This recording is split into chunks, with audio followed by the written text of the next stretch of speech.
Hello, and welcome to Draw with Elena. I'm so glad you're here. Let's draw a Stegosaurus first. Let's draw a nice size oval shape. Then, we're going to draw a sort of squiggly looking triangle, almost like a hook or a rhinoceros's face. Then, we're going to draw a little head, and it's going to look like it's laying down, so we can make it stop right about there. It's a silly squiggly line, almost like a fish. Now, let's give our Stegosaurus some, what are these called? Fins? I don't know, horns maybe? But there are a series of these, and there's lots of them. If you know what they're called, please let me know, because I'm not really sure. There we go. Just so you know, adults don't know everything. Sometimes we pretend to, but not always. Now, let's go ahead and make him look like he's sleeping. So draw a little line for the eye and a little mouth, just like that. Now, we're going to use some little legs.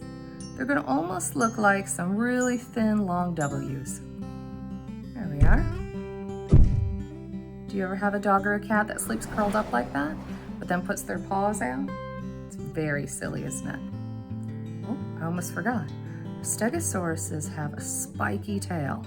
So make a right side up V shape and put a line right there in the middle. There we are. Ooh, I really like the way this is looking. I think we're going to make it very clear that our Stegosaurus is sleeping. So I'm going to use blue to make slightly bigger Z's in a zigzag pattern. There we are. Looks like it's floating upward, doesn't it? Not too shabby.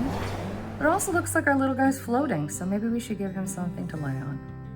Give him some ground. There we go. Try to line it up as best you can. Use your eyeballs. You don't have to use a ruler, and if it's not perfect, that's okay. Now that we've done that, let's go ahead and color our little guy in. I'm going to use the green crayon.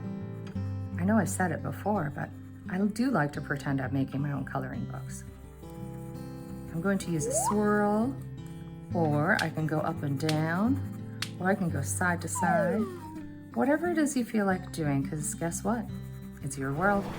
You can color any way you want to. No one can tell you how to color. They can give you advice. People can show you the way that they like to color best, or the way that most people like to color. But at the end of the day, guess whose decision is to make how to color your pictures? Yours, of course. I like the coloring in part, probably one of the best parts. You can let your brain relax, get nice and squishy, maybe be a little bit like a tiny little Stegosaurus baby sleeping, so that you can have good dreams. There we are. Let's not forget these front paws. There we are.